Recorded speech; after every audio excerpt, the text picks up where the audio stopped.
Okay, so here we are at Rafferty's. What is your name and what is your position here? My name's Matthew Mabry. I'm the managing partner of the restaurant. Okay, and talk a little bit about how COVID-19 has affected your restaurant. Um, it, the restaurant industry has been turned upside down, but it's caused us to have to be able to, be innovative and very flexible. I mean, every day is uncertain. There's been no reassurance for me since the middle of March. So I mean, we've seen some increases, and as far as our guests, clientele, people actually be outspending money. But it's also had to change the entire way that we do business. For a good portion of time, due to the national regulations, we had to go to a carry-out only operation, which you take a full-service dining room and turn it into a carry-out store, and it becomes interesting. 95% of our staff was laid off with day one of dining room closure. So, assisting people on how to file their unemployment, who don't know how to even work an electronic device. And just having that conversation with every single person, let them know, that it's very uncertain, but have faith in the people that we've still got running the place to do it in an effective way enough across the company to be able to be sustainable and to honestly stay afloat, because keeping your head above water is one thing, but when you're up to your forehead in it, that's the different one. Okay. What extra precautions have you had to put in place since the beginning of this? Okay, so immediately after that, first of all, gloves have always been required with any kind of ready-to-eat foods in our restaurant. Our food preparation, all of that. That's always been something that we've required. But initially we had to transfer to protective gloves for our carry-out personnel as well.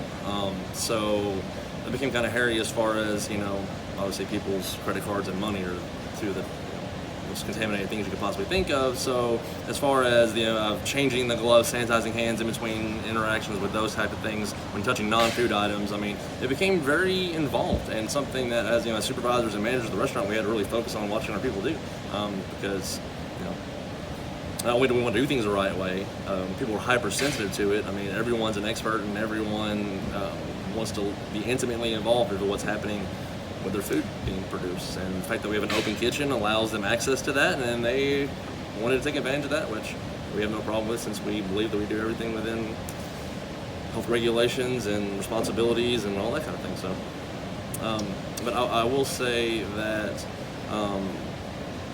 now, as we open the dining room, masks have been required for front of the house and back of the house. And also initially, when we first reopened, we decided to keep the gloves on the front of the house, which became almost comical with the amount of broken glassware and stuff just from people's gloves.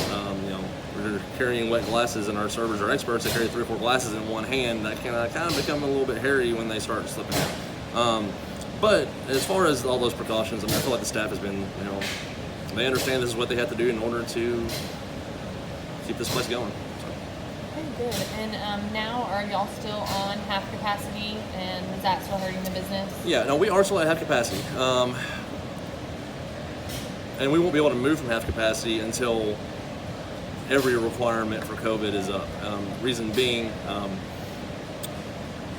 with us being half capacity, that allows us 6 feet between any table interaction with other guests, okay? We can't go above that 50%, because if I add one single table, that kind of blows the whole thing up. That one table is going to be within 6 feet of something else. So that is where we're going to be at for the foreseeable future. Masks are obviously still required, staff-wise, store-wide. Okay.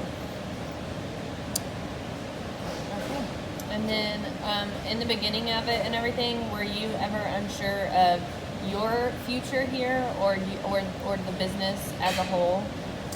Yeah, I'm uncertain today.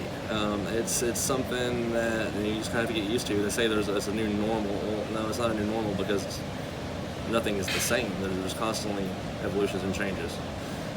But such is life. You just got to kind of roll with the punches, so to speak. It's any adversity like anything else. But kind of to back up, I didn't fully answer your second question, was as far as profitability of a restaurant goes, we've actually, we're up. I know it's weird explaining that we're up about 5% in sales with a 50% capacity decrease, and that is due to our carryout sales being up significantly. I mean, nearly 200, 300%, and I credit that to us doing a very, very good job, making people feel very comfortable in our ability to run the restaurant and produce food that is safe for them to consume.